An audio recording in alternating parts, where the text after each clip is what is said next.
Assam engineering service recruitment বৰ্ডৰ ফালৰ পৰা নতুনকৈ ওলাইছে 340টা লেকচাৰ ছিনিয়ৰ ইনষ্ট্ৰাক্টৰ এণ্ড লাইব্ৰেৰিয়ানৰ কাৰণে পোষ্ট। তো বন্ধু-বান্ধৱীসকল AESRB ৰিক্ৰুইটমেণ্ট 2024 ফালৰ পৰা নতুনকৈ ওলাইছে 340টা পদ আৰু এই পদকেইটা আপোনালোকৰ টেকনিকেল আৰু non technical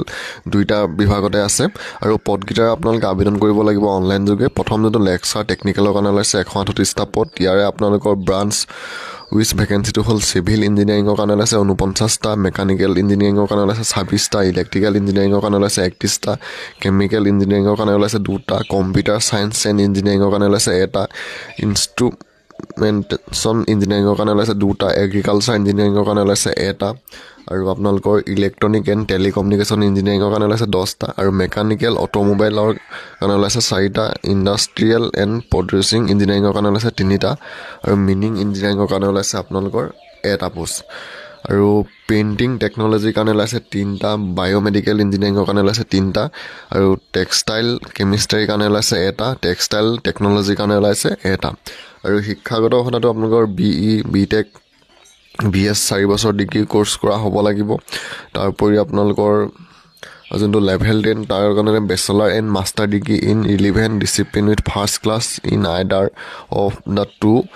at the time of application আপোনালোকৰ কৰা হ'ব লাগে। ছেকেণ্ড যোনটো লেকচাৰ নন টেকনিকেলৰ কাৰণে ওলাইছে, ইয়াৰ কাৰণে ওলাইছে 96টা পোষ্ট আৰু ছাবজেক্ট উইচ ভেকেঞ্চিটো হ'ল আপোনালোকৰ ফিজিক্সৰ কাৰণে 22টা, কেমেষ্ট্ৰিৰ কাৰণে ওলাইছে 22টা, মেথমেটিক্সৰ কাৰণে ওলাইছে 26টা, ইংলিছৰ কাৰণে ওলাইছে 11টা আৰু হিউমেনিটিজ কমাৰ্চৰ কাৰণে ওলাইছে 15টা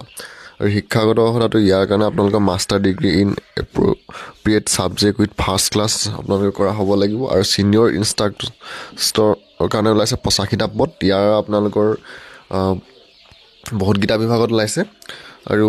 4 নম্বৰটোৱে ওলাইছে লাইব্ৰেৰিয়ানৰ কাৰণে 21টা পদ আৰু ইয়াৰ কাৰণে শিক্ষাগত অৰ্হতাটো বিচাৰিছে আপোনালোকে master degree in library science আপোনালোকে কৰা হ'ব লাগিব আৰু আবেদন কৰিবলৈ হ'লে আপোনালোকে ইয়াত ধৰি দিছে বয়সৰ ক্ষেত্ৰত প্ৰথমটোৰ কাৰণে আপোনালোকে 21ৰ পৰা 38 বছৰলৈকে পাৰিব আৰু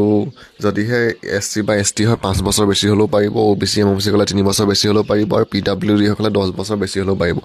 এপ্লিকেশ্যন ফিজটো আপোনালোকৰ বৰ্তমানলৈকে দিয়া নাই। UR সকলৰ আৰু SC ST OBC সকলোৱে আপোনালোকৰ চাৰ্জটো বেলেগ বেলেগ হ'ব। পে'মেণ্ট মোডটো আপোনালোকে অনলাইন যোগে কৰিব পাৰিব আৰু ইয়াৰ অনলাইন আবেদন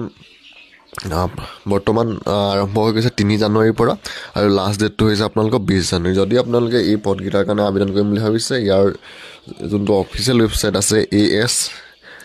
AESRB.in বুলি মাৰিলে আপোনালোকে পাব Assam engineering service recruitment board. তো ইয়াত গৈ আপোনালোকে এই পদকেইটাৰ কাৰণে অনলাইন যোগে এপ্লাই কৰিব পাৰিব।